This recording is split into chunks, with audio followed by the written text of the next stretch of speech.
Hello everybody, Carl Keister here with ClearSurf Financial Education, and today I'm going to be discussing student loan forgiveness. And the reason I chose this topic today is there's been a lot of conversation during the Democratic campaign and also during the presidential election about the possibility of student loan forgiveness. So I'm going to go into the details here. So if you like this topic, please give me a thumbs up. And also there is links down below to a course that I've created after 14 years of helping people with their finances.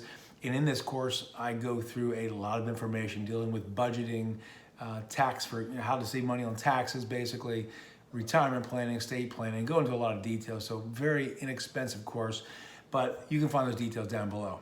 So getting back to the student loan forgiveness and why this is such a hot topic now, and that's because Biden ran on this and so did some other candidates. So during the Democratic run for the nomination, you had Elizabeth Warren, who had mentioned that she had hoped for and wanted to plan a $50,000 forgiveness for households or individuals that made less than $100,000.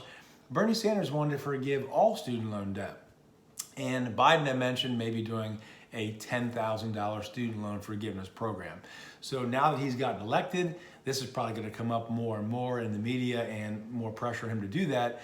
He is married to a doctor, and he helped get the student vote out there and also a lot of teacher vote with this conversation of debt forgiveness for student loans. So I just wanted to go into some of the numbers, and it was kind of surprising for me doing the research. I knew there was a ton out there, but there are 42 million Americans who have student loan debt. That total 1.6 trillion with a T.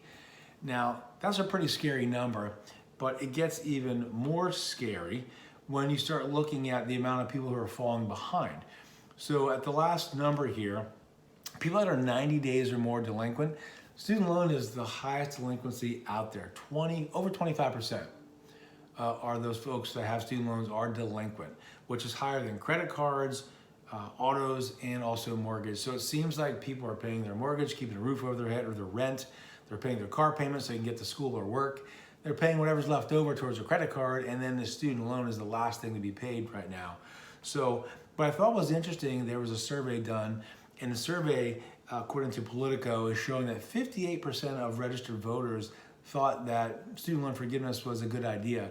I think it's going to be a tough sell, and I think that's because you've got folks out there that have no student loan debt. They may be business owners or individuals who finished high school and went to work. And how could that possibly be fair that we're going to forgive people that have up to hundreds of thousands of dollars of student loan debt, and the rest of us have to sit back and eventually pay that? Because anytime you forgive something, it's going to be paid by the taxpayer. So whether it be your children or grandchildren, someone's going to have to pay that. So I thought it was pretty interesting when I started doing the research on this to see how much is out there. Now, there are three ways that it's being discussed that you could forgive loan. The most obvious one would be that you'd have to have the House and the Senate and the President all agree on some plan, goes through Congress, the President signs off on it, the President-elect Joe Biden signs off on it, and they forgive X amount of dollars. Right now, the Senate controlled by Republicans doesn't look likely because they couldn't get it through 4 years under Trump. I don't think that's going to be a priority also too, because if you look at the first 90 days when a president lays out what they're going to do, right now we're dealing with a 100-year pandemic. You've got a lot of people who are unemployed, so there might be more thought out there as far as extending unemployment benefits or trying to help small businesses stay afloat. I don't think student loan debt's going to be a priority, but as I've mentioned earlier, 42 million Americans have student loan debt, and 25% of those are behind. So it's topics that have come up. So what do you do? I mean, I honestly think it's going to be a tough sell, because for those of us who went to college and we paid off our student loan, to sit back and say, well, sure, let's just forgive everybody else's student loan. Well, that doesn't help me. I'm already past that stage of life. I already went to school and paid my education. I don't really think that's a fair scenario for those, especially those that don't have any at all. So now, that other method of going through it, other than legislation, would be number two option, would be a stimulus package, where those that have a student loan, if you want to forgive, a couple $1,000s or whatever the number may be, and then those who don't get a stimulus check, that seems a little bit more fair to me. But again, we're still tacking on a tremendous amount of debt onto an already $27 trillion debt in society as it is in the United States. So, and then the third way they could do it is executive order. Don't see that happening because the scenario I mentioned earlier with Joe Biden is wiping an educator. That's going to seem like there's some some interest there and why he'd be some preference why he'd want to do that. So that's going to get a lot of opposition. So I don't think that's going to be the way to go. So it's a tough decision. I would not be, if I were you, I would keep paying student loan if you can possibly pay it. Keep paying it on time. Keep paying and keep your credit score as high as possible.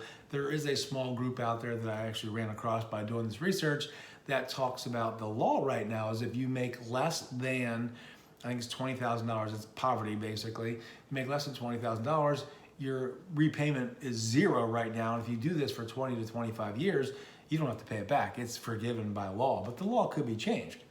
I just don't know many people in my 14 years of working people with their finances, unless they want to sleep in a tent at the park, that can live off $20,000. So don't think that's a really good idea. I think you should try to stay current with your bills as much as possible. And obviously I feel bad for those that have a ton of student loan debt, but I think there needs to be more education too. When you go to school, if your job is going to pay you less than your total amount of debt when you graduate, you may want to think your major or maybe not go so far into debt for a job that's not going to help you get any further ahead. So just my opinion, but I think it's going to be a topic that's going to come up over the coming months, but I don't see it getting a lot of support, especially in the first year when we have to deal with this pandemic and all. So for right now, that's where I'm going to leave it. Please give me a thumbs up if you found this informative, and also check out my course. You'll find the links over on the bottom right to the Facebook page and also to the website where the course is. I guarantee you'll get a lot of information from that course. You can learn from it home at your own pace, home or office, and you'll be a lot more informed than most people are, I can promise you that. So until next time, take care.